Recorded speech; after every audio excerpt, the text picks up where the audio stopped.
No, a hermano a Noé. Bueno, es que aquí me está saliendo algo. Ok, muchísimas gracias. Que la paz y la gracia de nuestro Señor Jesucristo sea con cada uno de nosotros. Amén. Un saludo muy, pero muy afectuoso. Soy muy privilegiado por permitirme compartir la palabra de Dios una vez más por medio de esta plataforma de Zoom. Agradezco infinitamente por la invitación. Como recordatorio, uno de mis propósitos al hablar de las Escrituras es que seamos edificados espiritualmente. No es saber más, es aprender mejor y ponerlo en práctica. Como médico misionero, mis opiniones están basadas en las Sagradas Escrituras. Moody dijo: las Escrituras fueron dadas no para cambiar nuestras vidas. Si bien es cierto, entrando directamente a lo que es el tema de hoy, ser padres es un gran privilegio y nos trae felicidad. Conlleva una gran responsabilidad y es muy importante dedicar tiempo para la familia. Nuestro análisis bíblico, la familia cristiana. Como pueden observar, consta de dos partes. Ahí estamos viendo la primera parte y luego entraremos a la conclusión. Estaremos analizando la educación en la familia. Esto quiere decir que es la primera familia, la familia de Jesús, la familia hoy, también cómo educar comunicación, dentro de cómo educar la comunicación y la organización. Desde la misma creación, la educación de los hijos ha recaído sobre los padres o la unidad familiar. La enseñanza recibida en los centros educativos es un apoyo o ampliación de la educación recibida en la familia. Los padres cristianos deben ser conscientes de esta responsabilidad y dedicar todo esfuerzo posible para el desarrollo espiritual, moral e intelectual de sus hijos. Como podemos observar aquí, el hermano Oscar está ahí pendiente. Ahora que menciono Génesis, el capítulo 2, aquí podemos notar en el versículo 24 y encontramos lo que es la primera familia. La unión entre el hombre y la mujer debe ser permanente. El hombre se unirá literalmente pegado a su mujer y serán una sola carne. Es un amor inquebrantable. Por este amor un hombre deja padre y madre y se une a su mujer. Por tanto, dejará el hombre a su padre y a su madre. O sea, esto es por amor. Él está unido a ella como los miembros del cuerpo se están unidos entre sí. Y el padre, separarse de ella sería para él como el desgarrar los miembros de su cuerpo. Toda la relación se realiza, y vamos a espiritualizarlo, en el Señor.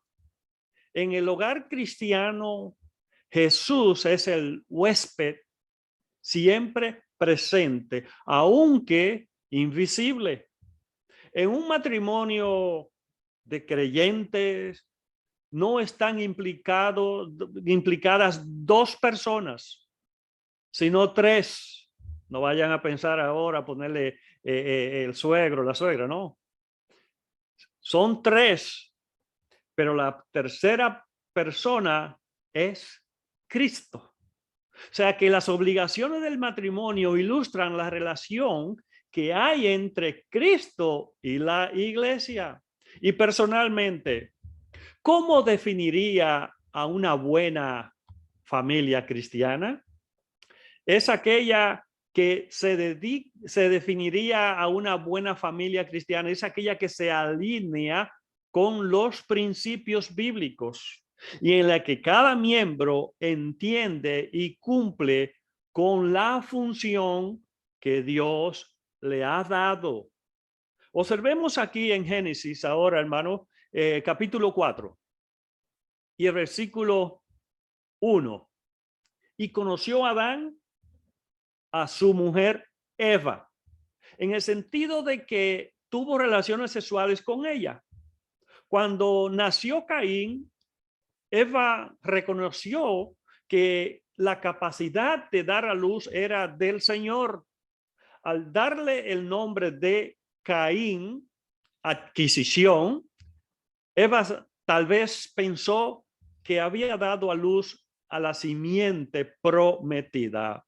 Pero en estos versículos siguientes, desde el 2 al 6, estamos en el capítulo 4 de Génesis, el progreso del tiempo citado ahí en este versículo 3, en esta primera parte, permite un incremento considerable en la población del mundo. Tuvo que haber algún tiempo cuando a Caín y a Abel se les enseñó que el hombre pecador puede acercarse al Dios Santo en base a la sangre de un sacrificio sustitutivo. Caín rechazó esta revelación y se presentó con una ofrenda sin sangre, de frutas y verduras. Pero pasemos ahora a Hebreos. Según Hebreos, el capítulo 11, el versículo 4. Por la fe, Abel ofreció a Dios más excelente sacrificio que Caín, por lo cual alcanzó testimonio de que era justo, dando a Dios testimonio de sus ofrendas, y muertos aún habla por ella. Abel creyó el decreto divino y ofreció animales, demostrando así su fe y su justificación por Dios. Trajo de los primogénitos de sus ovejas, diciendo en afecto o en efecto que Jehová merece lo mejor. La ofrenda de Abel nos indica la muerte de sustitución del Cordero de Dios en el futuro, el cual quita los pecados del mundo. Abel debe haber tenido alguna revelación de que el hombre pecador puede acercarse a Dios solo sobre la base de sangre derramada. Quizá lo aprendió de sus padres, que fueron restaurados a la comunión con Dios solo después de haberlos vestidos con pieles de animales, según la siguiente cita de Génesis capítulo 3, versículo 21. Las túnicas de pieles fueron provistas por Dios mediante la muerte de un animal. Esto ilustra el manto de justicia provisto para los pecadores culpables mediante la sangre derramada del Cordero de Dios, disponible para nosotros en base a la fe. En todo caso, exhibió fe acercándose a Dios con la sangre de un sacrificio. El sacrificio de Caín fue de vegetales o frutas y por tanto incruento, o sea que no produce o muestra derramamiento de sangre. Abel ilustra la verdad de la salvación por gracia por medio de la fe. O sea, prefigura el estéril intento de los hombres de salvarse por medio de buenas obras. Y si así es, con nosotros no somos justificados por nuestro carácter de buenas obras, sino solo a causa de la excelencia del sacrificio y por aceptarlo a Él, por creer en Él.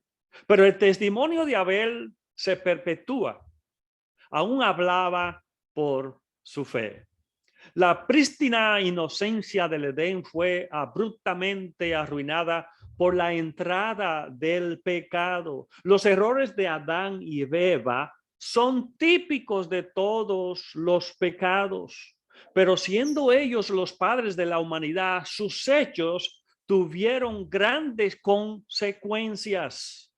Antes de entrar a lo que es el estudio verdaderamente de la familia de Jesús, permítame hablarle bíblicamente de la genealogía. Vámonos a dejar ahora ya el Antiguo Testamento. Vámonos al Evangelio según San Mateo.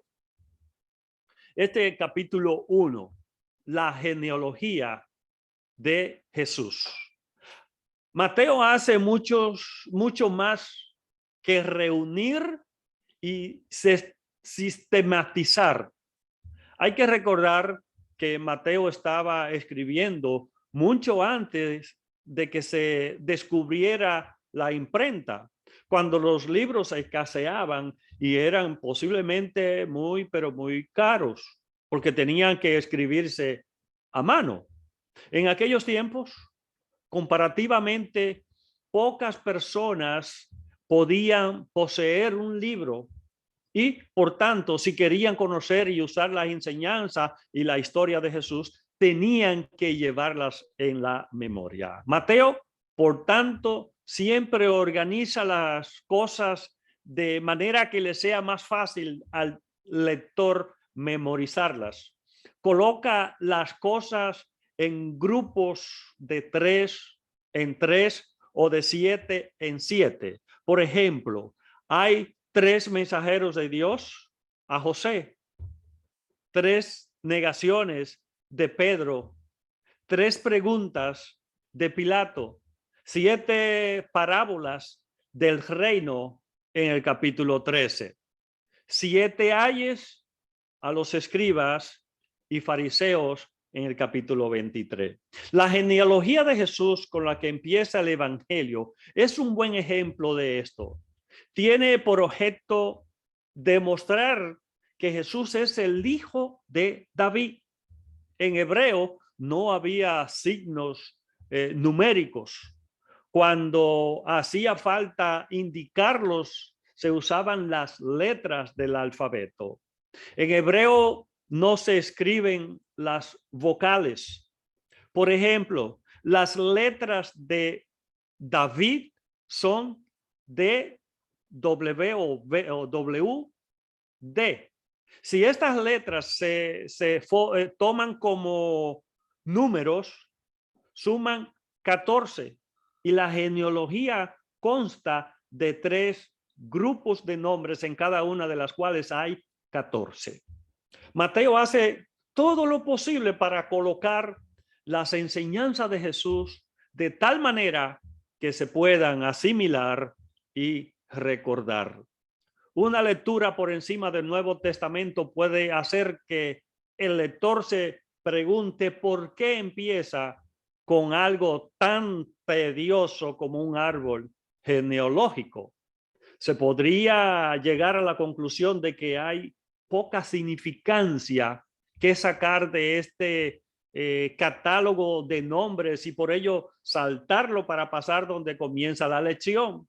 ¿Cuántos de nosotros quizás cuando estamos leyendo la Biblia comenzamos pero aquí aquí hasta que David engendró, aquí que Abraham engendró y comenzamos, wow, pero ven acá. O si estamos leyendo cuando el templo que mide tanto codo, que mide esto, quizás lo pasamos por alto.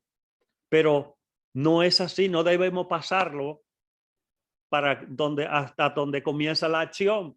Sin embargo, la genealogía es indispensable. Establece el fundamento para todo lo que sigue. Mateo comienza su relato donde debe empezarlo, con la evidencia documental de que Jesús heredó el derecho legal al trono de Dios de David a través de su padre putativo, José. Un padre putativo es un hombre que posiblemente puede ser padre biológico, pero con una mujer con quien no está casado. Ese hombre sería un padre putativo. Esta genealogía traza el linaje legal de Jesús como rey de Israel. La genealogía en el Evangelio de Lucas traza su linaje directo como hijo de David. La genealogía de Mateo sigue la línea regia desde David a través de su hijo Salomón, el rey siguiente. La genealogía de Lucas sigue la línea de sangre desde David a través de su otro hijo, Natán.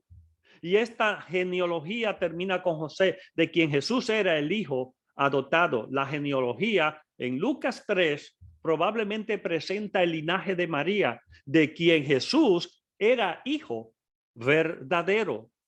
Un milenio antes, Dios había hecho un acuerdo incondicional con David. Ya presentaron aquí el Salmo 89, versículo 4, versículo 36 y 37. Prometiéndole un reino que permanecería para siempre y un linaje que gobernaría para siempre. Este pacto está cumplido en Cristo. Él es el heredero legal al trono de David a través de José y la simiente real de David a través de María. Por cuanto él vive para siempre, su reino permanecerá para siempre y reinará eternamente como el mayor hijo de David. Jesús unió en su persona las únicas bases para la pretensión al trono de Israel, o sea, la legal y la lineal, por cuanto él sigue viviendo. No puede haber otro pretendiente. Selah, que podemos ver al final del versículo 37, estamos en el Salmo 89, es una palabra que se usa frecuentemente en la Biblia hebrea, a menudo en los salmos, y es un concepto difícil de traducir. Es probable que sea un signo litúrgico musical o una introducción en la lectura del texto. Algo así como: deténgase, escuche, una pausa. Nuevamente vamos a regresar a Mateo, el Evangelio según San Mateo, el capítulo 1, aquí en el versículo 1 al 5. Por favor, allí, donde habla el libro de la genealogía de Jesucristo.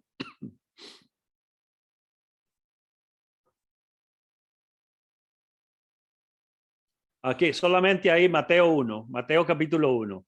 Aquí la fórmula del libro de la genealogía de Jesucristo, hijo de David, hijo de Abraham, es similar a la expresión, ahora sí, hermano, a Génesis, ese capítulo 5, versículo 1.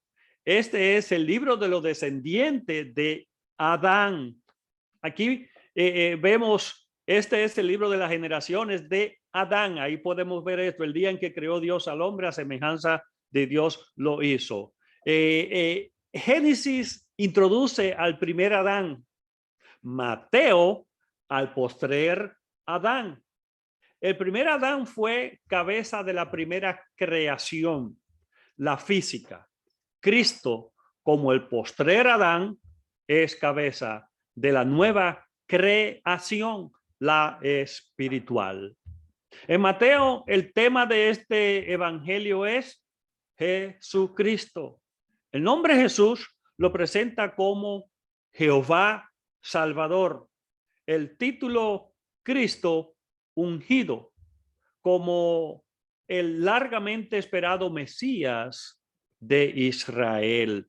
El título Hijo de David está asociado en el Antiguo Testamento con los papeles a la vez de Mesías y Rey.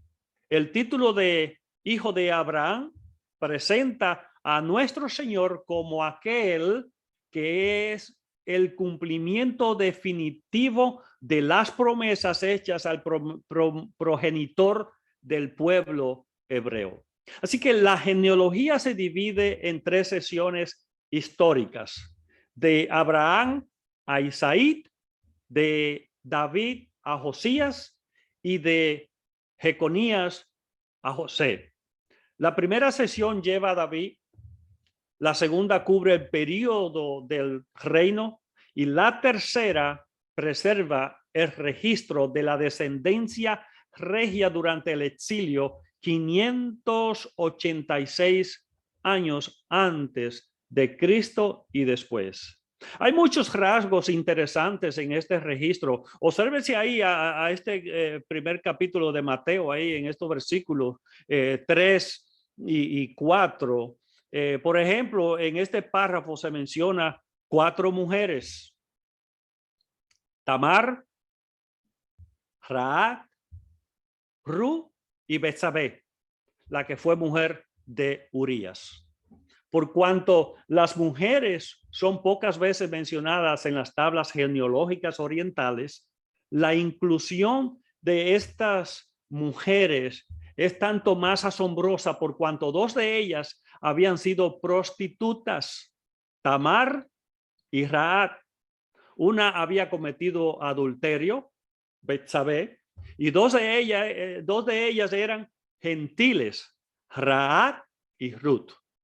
Su inclusión en la introducción de Mateo es quizá una sutil sugerencia de que la venida de Cristo traería salvación a los pecadores, gracia a los gentiles, y que en él se derrumbarían las barreras de la raza y del sexo.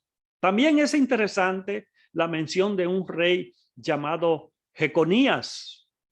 En Jeremías, por allá, por el capítulo 22 y versículo 30, por allá, Dios pronunció una maldición sobre este hombre. Así dice Jehová: escribió lo que sucederá a este hombre privado de descendencia, como a quien nada próspero sucederá en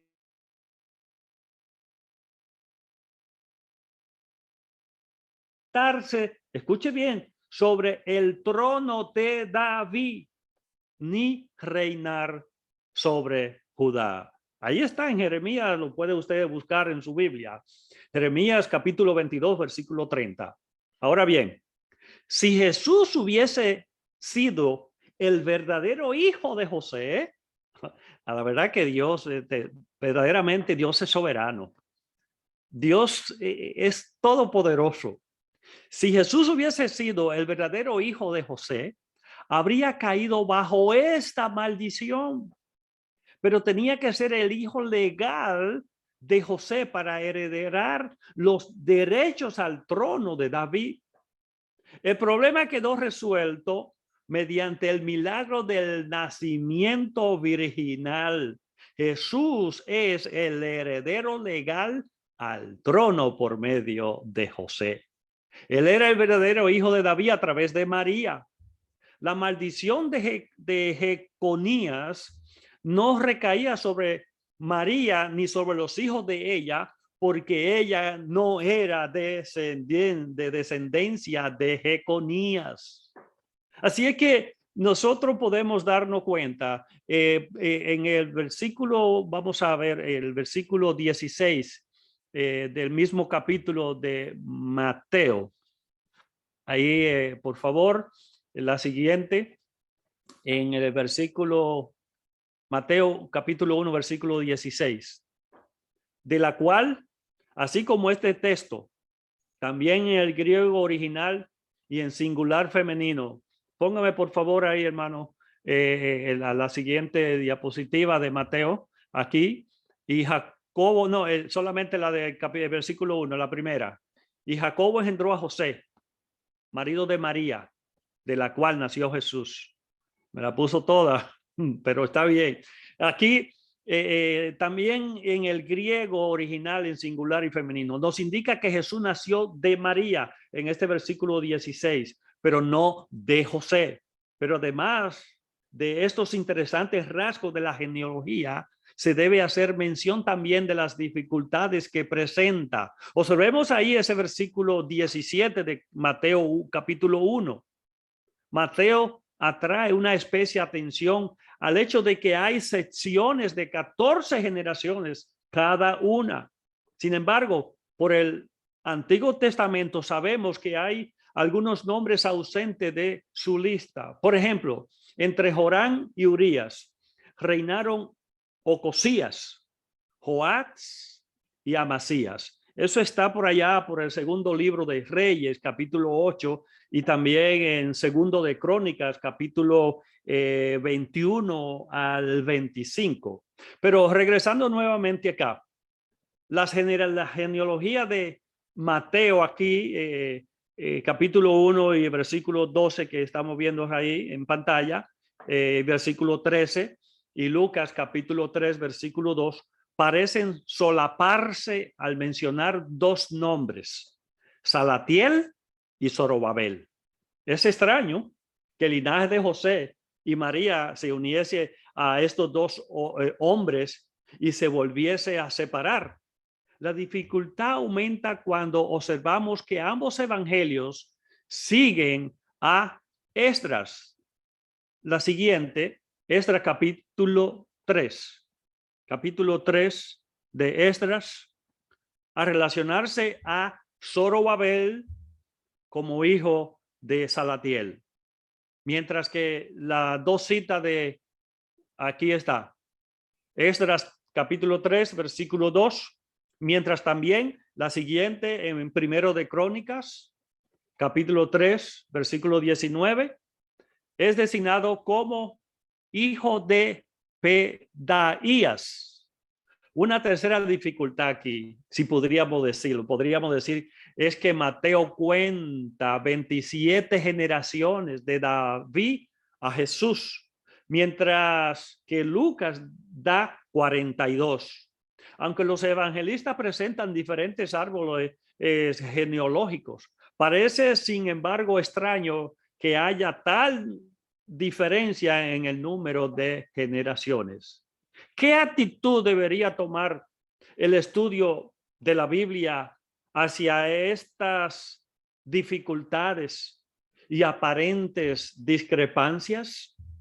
En primer lugar, nuestra premisa fundamental es que la Biblia es la palabra inspirada de Dios. Por tanto, no puede contener errores. Segundo, es infinita porque refleja la infinitud de la deidad.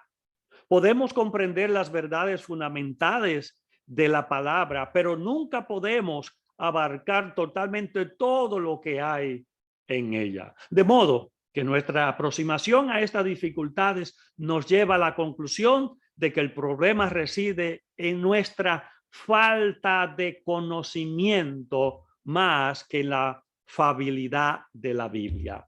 Los problemas bíblicos deberían servir como un reto para estudiar e investigar las respuestas. Es como dice la siguiente ahí, Proverbios capítulo 25, versículo 2.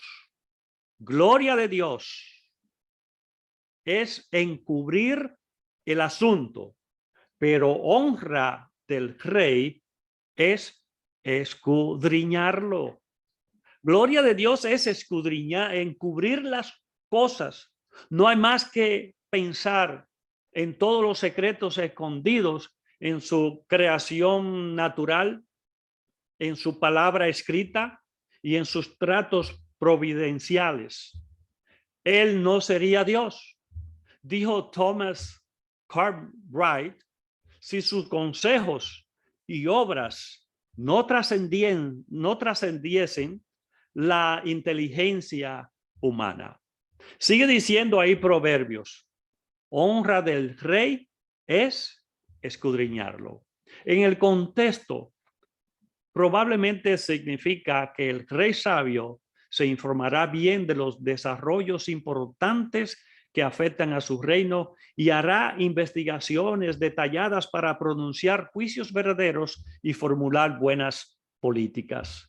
La explicación para nosotros es que debemos ser diligentes en escudriñar, no leer simplemente, escudriñar los tesoros espirituales que hay escondidos en la Biblia.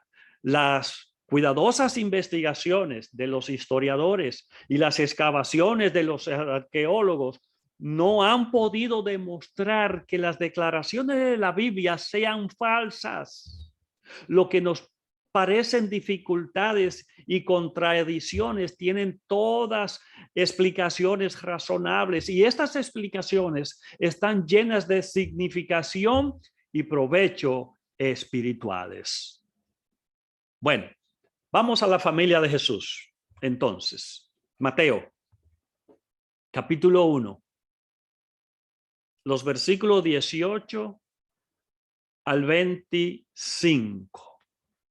Solamente ustedes van a ver acá, Mateo 2, primero 18, 19 y 25. Aquí podemos darnos cuenta que el nacimiento de Jesucristo fue diferente del de cualquiera de los nacimientos mencionados antes en la genealogía. Pero ahora tenemos el registro de un nacimiento sin padre humano.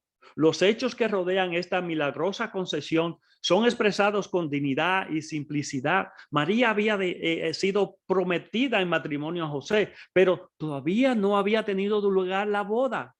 Y en los tiempos del Nuevo Testamento, el desposorio era una especie de ceremonia de pedida y podía ser disuelto solo mediante divorcio. Aunque una pareja prometida no vivían juntos hasta la ceremonia de la boda, la infidelidad por parte de los desposados era considerada como adulterio y punible con la muerte. El desposamiento tomaba lugar tan temprano como a los 12 años de edad y duraba por un año, estando tan comprometido como un contrato matrimonial, aunque sin relaciones sexuales. Durante la época de su desposorio, la Virgen María quedó embarazada por un milagro del Espíritu Santo. En Lucas, la siguiente, el capítulo 1, versículo 35.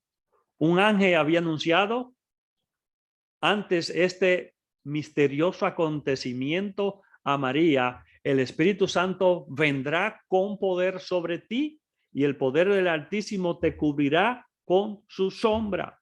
Una nube de sospechas y escándalos flotó sobre María. En toda la historia humana jamás había habido un nacimiento virginal. Cuando la gente veía a una mujer no casada y embarazada, solo tenían una posible explicación.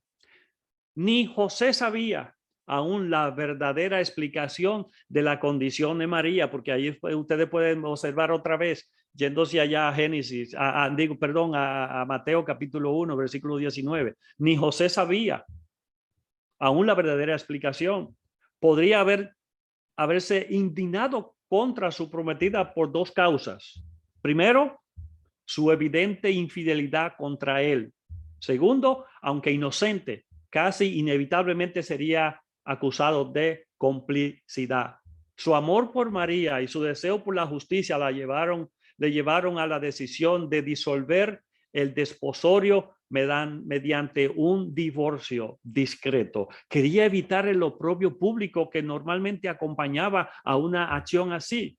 Mientras este hombre amable y reflexivo estaba separando su estrategia para proteger a María, un ángel del Señor se le apareció en sueño, ahí en el versículo 20.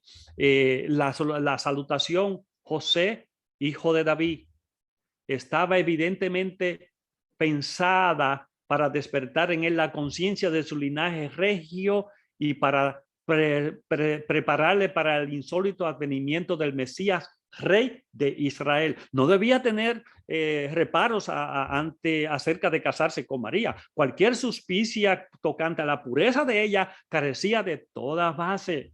Su embarazo era un milagro del Espíritu Santo. El ángel reveló luego el sexo del bebé aún no nacido, su nombre y su misión. María daría a luz un hijo. Se llamaría llamado Jesús, lo cual significa Jehová es salvación. Eso significa Jesús o Jehová el Salvador. Fiel a su nombre, él salvará a su pueblo de sus pecados. Este niño del destino era el mismo Jehová visitando la tierra para salvar al pueblo de la pena del pecado, del poder del pecado y finalmente de la misma presencia del pecado. Al registrar Mateo estos acontecimientos, se dio cuenta de que había amanecido una nueva era en la historia de los tratos de Dios con la raza humana. Las palabras de una profecía mesiánica largamente latentes habían ahora brotado a la vida. La crítica profecía de Isaías quedaba ahora en cumplimiento en el niño de María.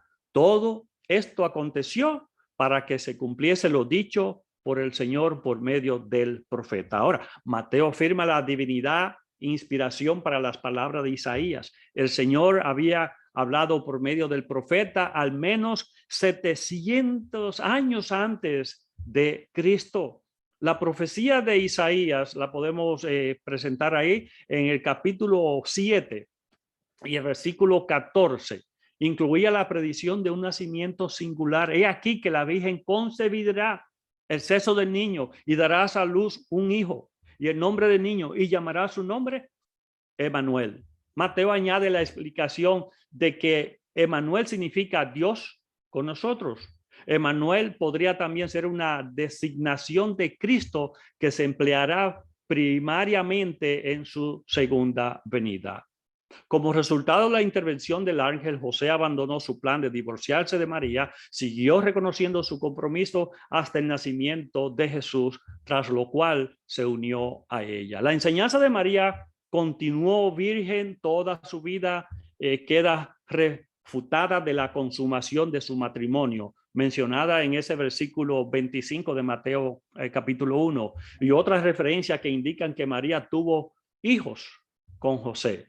Son la siguiente y última, Mateo capítulo 12.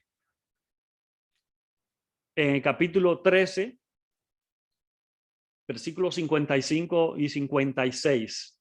Aquí conocían a su madre María y estamos concluyendo y que sus hermanos eran Jacobo, José, Simón y Judas y que sus hermanas vivían aún allí en Nazaret. Ahí estamos viendo, o sea, Hechos capítulo 1, 14, Primera de Corintios capítulo 9, versículo 5 y Gálatas capítulo 1, versículo 19. O sea que al tomar a María como esposa, José tomó a su niño como su hijo adoptivo. Así es como Jesús vino a ser heredero legal del trono de David. Y en obediencia al visitante angélico, José le puso por nombre Jesús. Así nació el Mesías Rey. El Eterno irrumpió en el tiempo. El Omnipotente vino a ser un pequeño bebé. El Señor de la Gloria veló aquella gloria en su cuerpo humano y en él habita corporalmente toda la plenitud de la deidad. Dios escogió cuidadosamente a los responsables de la educación de Jesús. José, un hombre justo y obediente.